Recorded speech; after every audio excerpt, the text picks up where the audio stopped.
The first round of the Fest series recently took place in South Africa with some of the biggest jumps in the world, a 90-foot double. But let's take a look at some of the bikes that were ridden there and what makes a freeride bike a freeride bike.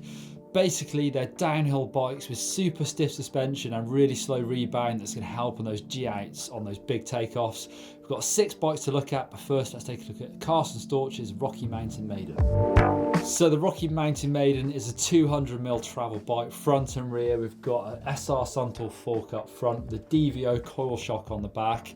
So Rocky Mountain are one of the few manufacturers that still make their bikes available to run 26-inch wheels.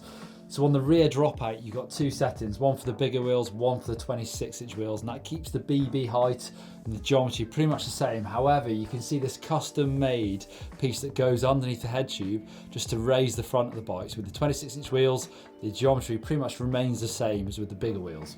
Now, the freeriders like the smaller wheels because they're just easier to throw around in the air and do big tricks on. So you see this part here has been CNC'd and anodized by Rocky Mountain. It sits inside the standard head tube there just to bring that stack height up and make the ride height at the front of the bike feel the same as it would do on a 27.5-inch wheel. You see the cup and the bearing sits just inside that. Some nice custom touches like this Magaza top cap, and the bike is running on 26-inch Hope wheels with their Hope Pro 4 hub. Let's take a listen. This is Nicholi Rogatkin's very shiny Specialized Demo 8, again running 26-inch wheels. It's got air shock front and rear on this bike, and it's also set up really small. So he's actually running a small frame, whereas Nicholi Rogatkin is 5'7", so not massive, but he would probably suit a medium frame at least. But it's got everything set up really nice and small so we can throw the bike around. It's got a 25mm spank stem up there, and the bars are rolled right back, so they're almost sat right on top of that fork stanchion to make it feel really short.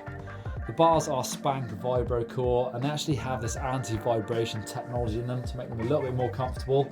They're in the 5mm rise model. You see they're rolled so far back you can almost see the logos in the front of the bars from the back.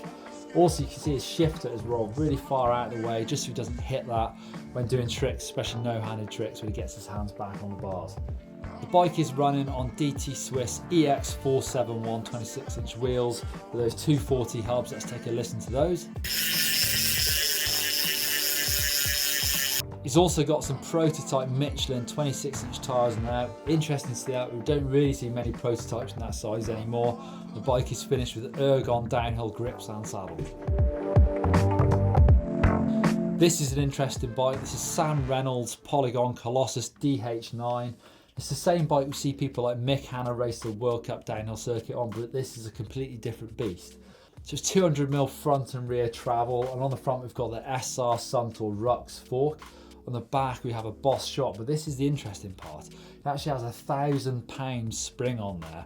So normal sort of average spring weight is probably 500 or 600, so this is super heavy, makes that rear end of the bike feel really stiff. And where do you find a 1,000-pound rear shock spring? Well, it's off a mini motocross bike. So the bike is fully stealth, all black everything except for those blue brake calipers, and they are Trick Stuff Directissima. So not a brand we see an awful lot of, but they look like awesome brakes. Also, it's got the lime green DMR V8 flat pedals. Again, Sam is running the Spank Vibro Core bars, but he's also got Vibro Core rims on this bike as well. That special foam insert, again to reduce any vibrations. See, his bars look super clean. He's got those Trick Stuff brake levers on there that actually look really cool. You can see lots of big holes drilled into them, and a super long moto looking levers on there. Also, you can see he's not got a shifter, so he's running this bike single speed. It's got the SB1 chain tensioner on the back and an E13 chain device up front. You might think this looks over elaborate, this setup to run a single speed, but on a full suspension bike, most bikes, the tension on the chain changes quite a lot when the rear cycles through that travel. So you need a chain that gives you enough slack for that rear suspension to move. And in that case, you also need a tensioner to make sure that chain doesn't stop popping off. To the wheels, Sam is running a Kenda Hellcat tyre up front, so pretty much a downhill tyre, but on the rear of the bike he's running a semi-slick, which is going to be super fast. Also running Spank Spike DH wheels.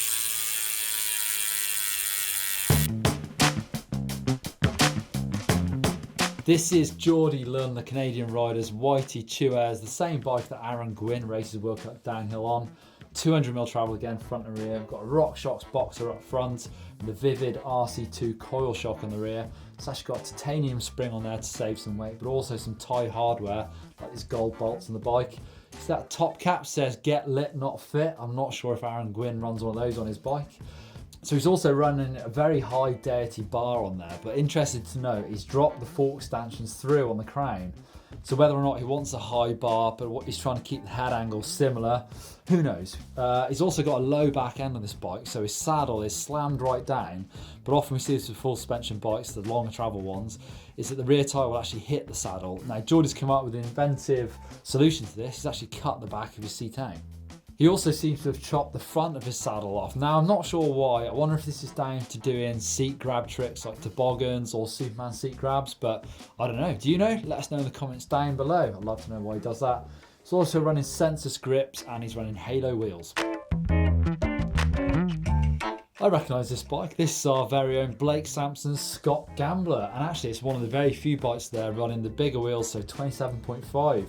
He's running the Continental Kaiser downhill tyres. You can see the rear one has been really skidded out. Again, it's almost now a semi-slick, so it's super fast for hitting those jumps.